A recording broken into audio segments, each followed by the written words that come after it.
여러분 안녕하십니까? 2월 13일 뉴스투데이 시작합니다. 먼저 오늘의 주요 뉴스입니다. 김경수 도지사의 구속 뒤 정부와 여당이 공유하는 경남 민심 잡기에 나섰습니다. 박종훈 교육감도 불구속 재판을 촉구했습니다. 자치단체장들의 업무 추진비 사용 실태를 분석해봤습니다. 특정 업체에서 수천만 원을 쓰고 물품관리대장 역시 쓰지 않았습니다. 진주 시내버스인 삼성교통의 파업이 장기화되고 있습니다. 진주시는 조건 없는 파업 철회를 요구하며 대결 국면만 이어가고 있습니다. 4대강 보호 완전 개방을 넘어 아예 해체해서 수질을 개선시켜야 한다는 목소리가 나오고 있습니다. 김경수 도지사의 법정 구속과 관련해 MBC 경남이 실시한 긴급 여론조사에서 경남의 민심은 동요하는 모습을 보였습니다. 이에 정부와 여당이 경남 민심 잡기에 나섭니다. 박종훈 교육감도 교육 현안 차질이 우려된다며 김 지사의 불구속 재판을 촉구했습니다. 첫 소식 이상훈 기자의 보도입니다. 김경수 경남도지사가 1심에서 징역 2년을 받은 게 타당하다는 응답과 법정 구속이 적절하다는 응답이 절반에 달했습니다.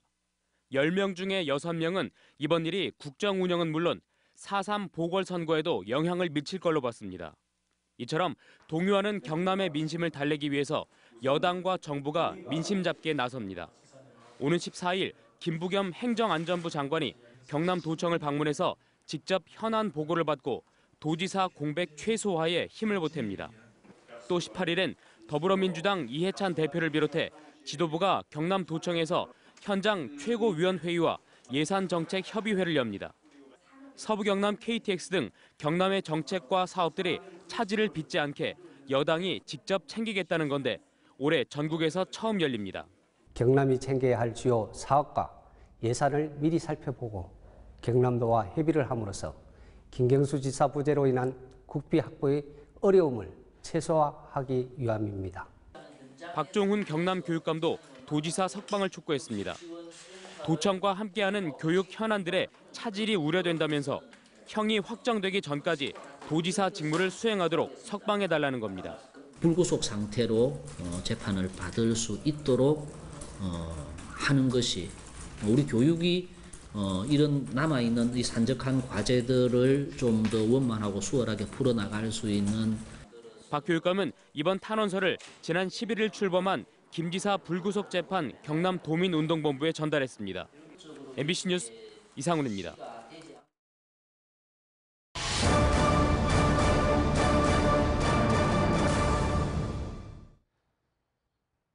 MBC 경남 탐사기획팀에서 도내 자치단체장들의 업무 추진비 사용 실태를 분석해봤습니다. 특산물 수천만 원어치를 특정 업체에서만 구입하는가 하면 특산품을 살 때 반드시 작성해야 하는 물품 관리 대장도 작성하지 않은 곳이 확인됐습니다. 이재경 기자의 보도입니다.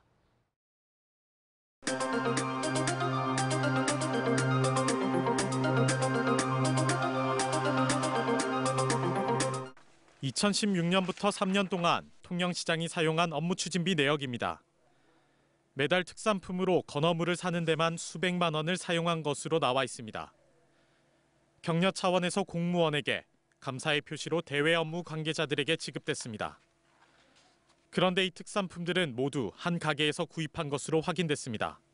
우리가 식당 같은 경우에 칼국이라는 게 있지 않습니까? 그럼 내가 마음 편하게 영업을 할 수 있는데 그런 거라도 좀 생각을 해주시면. 과연 정말 그런지 취재팀이 해당 가게를 찾아가 봤습니다. 주변 건어물 상인들은 해당 업소와 통영시가 유착 관계에 있다고 말합니다.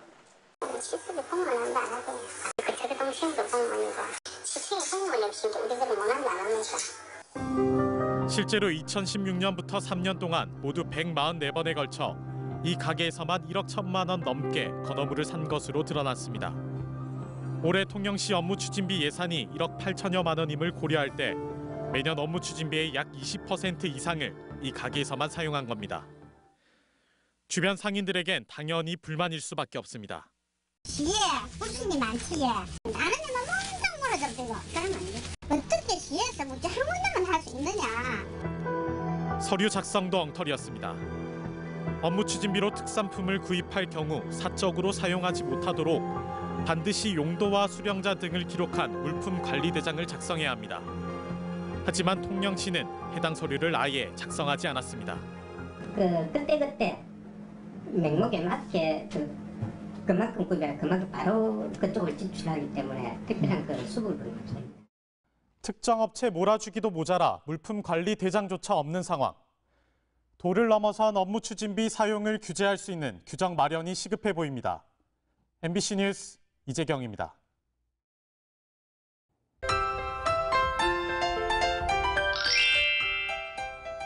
한동안 찬바람이 불면서 미세먼지가 주춤했는데요. 오늘 대기가 정체되면서 경남을 중심으로 초미세먼지 농도 나쁨 수준을 보이겠습니다. 외출하실 때 마스크 챙기시길 바랍니다. 오늘 아침 창원 영하 1도, 진주 영하 3도에서 출발합니다. 낮 최고 기온은 창원 9도, 진주 10도로 평년 기온과 비슷하겠습니다. 위성 영상 보시면 오늘 고기압의 영향으로 대체로 맑겠습니다. 가시거리는 10km 내외로 차량 운행에 불편함은 없겠습니다. 자세한 지역별 날씨 살펴보겠습니다. 오늘 밀양 영하 3도, 함안 영하 5도에서 출발합니다. 낮 최고 기온은 밀양 함안 10도, 창녕 9도까지 오르면서 큰 추위는 없겠습니다. 서부 지역입니다. 거창 영하 6도, 산청 영하 3도에서 출발합니다. 낮 최고 기온은 합천 9도, 거창 7도로 평년 기온과 비슷하겠습니다. 바다의 물결은 최고 3.5m까지 매우 높게 일겠습니다. 건조한 날씨가 이어지고 있는 가운데 금요일에 비 소식이 있는데요. 하지만 강수량이 적어 메마른 대기 상태를 해소하기는 어렵겠습니다. 각종 화재 사고에 유의하시기 바랍니다. 날씨 정보였습니다. 삼성교통의 파업이 길어지고 있습니다. 파업으로 인한 피해는 결국 진주 시민의 몫인데 진주시는 사태 해결을 위한 대화보다는 여전히 조건 없는 파업 철회만을 요구하며 대결 국면을 이어가고 있습니다. 서윤식 기자입니다. 진주현 주민센터에 쌓여있는 진주시 자원봉사단체 협의회 명의의 전단지입니다. 삼성교통이 12억 원의 적자가 난 건 경영을 잘못한 것이라며 노조의 파업을 비난하고 있습니다. 삼성교통은 진주시가 이 전단지를 이 통장을 동원해 배포했다고 주장했습니다. 사실이라면 직권남용입니다. 진주시는 모르는 일이라고 해명했습니다. 통영고 조직단체 원주고 봉사단체 협의에도 포함된 도 있고요. 그런 사항이라서 저희들이 교통가스는 그 내막은 상시 잘 모르겠습니다. 그러나 일부 주민센터 공무원들은 진주시의 지시에 따라 전단지를 배포했다고 밝혔습니다. 교통과에서 연락이 와가지고 전단지를 배포하라고 했는가요? 네, 배포 좀 해주라고 했지. 시에서 전단지 와 있으니까 통계를 분류 다 해놨으니까 좀 갖고 가라고 배포 좀 해주라고 그렇게 이야기했지. 진주시는 삼성교통이 최저 시급을 못 맞추는 건 다른 업체에 비해 재수당이 많은 기형적인 임금 구조 때문이라고 주장합니다. 다른 운수업체들과는 달리 통상임금에 포함되지 않는 각종 재수당이 기형적으로 많은 임금 구조에 있는 것이 아닌지. 진주시가 현행 표준 운송 원가가 적정하다며 그 근거로 삼는 용역 보고서입니다. 버스기사의 임금에서 재수당이 차지하는 비율은 삼성교통 25.9%, 진주시민버스 19.6%, 부산 부일교통 21.8%로 큰 차이가 없습니다. 진주시에서 내고 있는 용역 자료에 보면 삼성교통이나 시민버스, 부산교통의 임금 구조가 특별히 차이 없는 것으로. 진주시는 명분 없는 파업이라며 여론전에 치중하고 있지만 이처럼 일부 내용은 진위 논란을 빚고 있습니다. 파업 장기화에 따른 손실은 큽니다. 전세버스 100대의 하루 임차료는 7,700만 원으로 현재까지 16억 원을 썼습니다. 무엇보다 이런 불편을 감내해야 하는 건 시민들입니다. 진주시가 조건 없는 파업 철회만을 내세울 게 아니라 대화에 나서야 하지만 진주시민소통위원회 그리고 진주시의회의 중재마저 사실상 거부 입장을 밝히고 있습니다. 힘들더라도 파업 사태 해결의 출구를 찾아야 하지만 진주시는 삼성교통에는 민사소송을, 진주시민에겐 전세버스 유료화 검토로 장기전에 대비하고 있습니다. MBC 뉴스 서윤식입니다. 환경부가 최근 4대강에서 일부 보를 완전 개방했습니다. 그 결과 수질이 크게 좋아졌다고 발표했는데요. 물에 포함된 오염물질을 스스로 정화하는 능력인 자정계수가 높아졌다는 건데 보호 개방을 넘어 아예 해체해야 한다는 목소리가 높습니다. 서창우 기자가 보도합니다. 전남 나주시 영산강 상류에 있는 승천보입니다. 지난해 4월 수문을 완전 개방하자 물에 포함된 오염물질을 자연 스스로 정화하는 능력인 자정계수가 10배 가까이 늘었습니다. 보호 개방과 함께 유속이 빨라지고 수심이 얕아지면서 생긴 현상입니다. 같은 시기 수문을 완전 개방했던 금강 세종부도 자정계수가 최대 8배 향상된 것으로 나타났습니다. 산소가 고갈이 된다든가 물고기 폐사가 일어난다든지 이렇게 수중 생태계가 살아갈 수 없는 환경이 되니까 당연히 자정계수가 높아지는 건 자연적 회복을 의미한다고. 반면 농업용수 부족을 우려하는 일부 농민들의 반대로 부분 개방이 이루어진 낙동강보는 증가폭이 크지 않았습니다. 환경부 조사 결과 8개 보 가운데 5개 보의 자정계수가 평균 1.4배 향상되는 데 그쳤지만 자연성 회복에 영향 준 게 입증된 겁니다. 부분 개방을 했더라도 유속이 최대 140% 늘어나는 등 물의 흐름이 원활해졌기 때문입니다. 특히 개방폭이 컸던 이곳 창녕 함안보와 합천 창녕보는 비교적 짧은 시간 안에 수변 생태 공간이 넓어지면서 오리류와 외가리 등 다양한 생물들이 머물 수 있는 환경이 조성됐습니다. 때문에 환경단체는 보호 해체를 주장하고 있습니다. 수질 개선, 생태 복원, 자정 능력이 향상되었다는 것은 보로 인하여 낙동강을 비롯한 4대강 환경이 파괴되었다는 것을. 환경부는 오늘 전문가 회의를 통해 4대강보를 어떻게 처리할지 검토를 벌이기로 하는 등 보호 처리 방안에 속도를 내고 있습니다. MBC 뉴스 서창우입니다. 경남 3.1운동 100주년을 기념하기 위해 마련한 연속 기획보도 순서입니다. 전국에서 유일하게 영호남 주민들이 손을 잡고 참여한 하동 화개장터 만세운동, 그리고 이를 이끈 이강률 지사를 부정석 기자가 소개합니다. 20세기 문명의 몽둥이를 고집스러운 화개면 직원의 머리에 사납게 내리치며 말한다.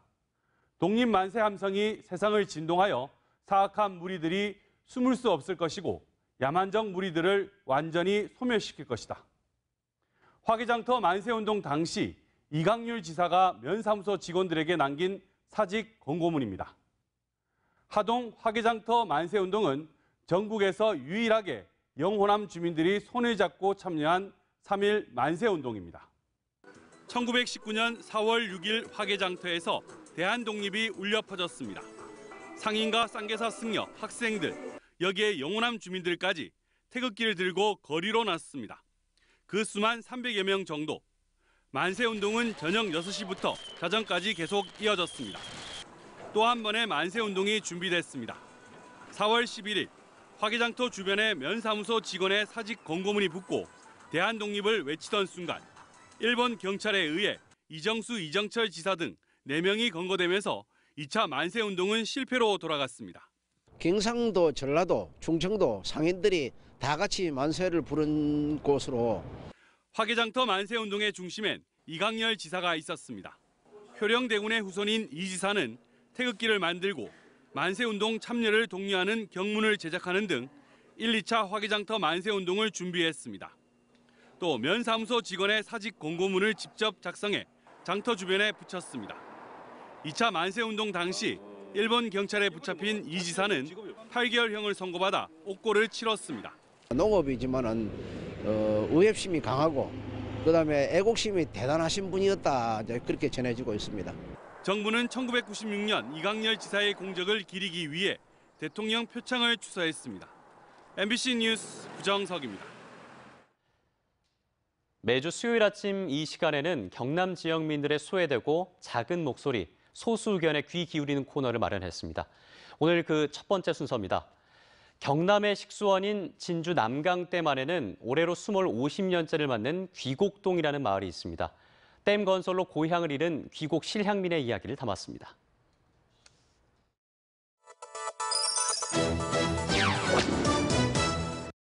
저는 귀곡 출신입니다. 귀곡초등학교 16회를 졸업했고 지금 현재는 진주안교 사무국장으로 있는 정기민입니다. 지금 행정구역으로 진주시 기곡동으로 되어 있습니다. 남쪽으로는 덕천강이 이리 흐르고 그다음에 북쪽에는 기흥강이 흘러서 만나는 지점 밑에 댐이 생겼거든요. 그런데 댐이 생기기 이전에는 강이 이리 만나는 그 안쪽의 동네가 기곡이었어요. 난강, 낙동강을 비롯한 하류 지역이 정말 그 윤택해졌습니다. 농지가 정말 많이 생겼고요. 그다음에 도시 개발도 많이 되고. 그러나 난강 댐에서 제일 가깝게 피해가 많은 데가 이 기곡입니다. 1969년도에 1차 난강댐이 완성이 되고 대부분 사람들이 그때 이사를 갔어요. 그리 하고 있다가 1995년도쯤 되어서 그때 2차 댐이 생겼습니다. 그 시절부터 기곡이라는 이 마을이 사실은 수문이 다 되고 1969년도에는 그 군사정권이다 보니까 정부에서 지정해주는 그 위에는 거의 보상을 거의 못 받은 것 같습니다.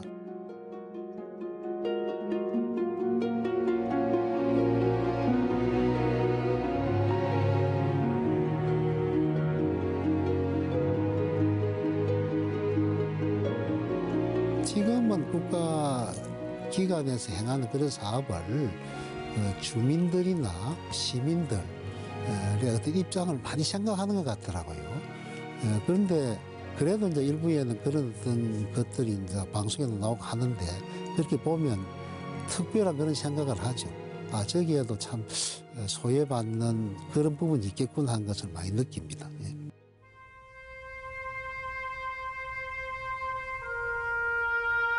정말 영원히 남아있어야 될 곳이고 비록 물속에 잠겼더라도 영원히 들추어내서 뭔가를 보존을 해야 되겠다는 그런 생각이 들고요. 사실은 많은 사람들이 잘 모르고 있더라고요, 기곡을. 댐이 만들어진 지가 50년 되었지 않습니까? 대부분 사람들이 돌아가셨어요. 남아있는 사람들이 역사나 이런 모든 부분을 책으로 만들고 해서 영원히 자손들한테 기곡이라는 이런 어떤 우리 고향을 남겨주고 싶어요.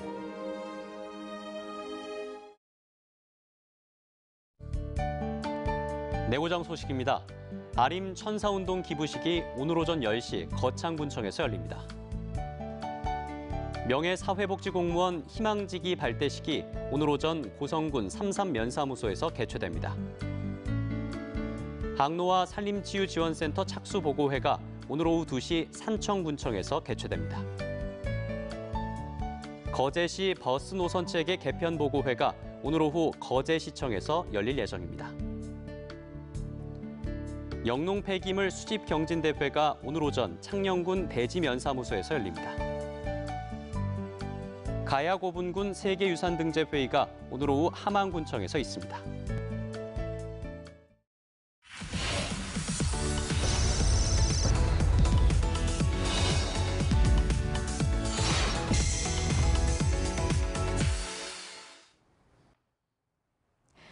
도의회 민주당 의원들이 진주의료원 폐업의 진상을 밝히는 활동을 시작하기로 했습니다.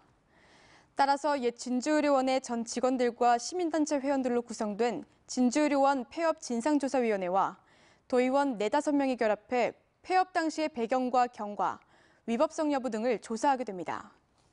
한편 서부경남 공공병원 신규 설립 여부는 경상남도의 용역 결과가 나오는 6월 이후에 결정날 것으로 예상됩니다.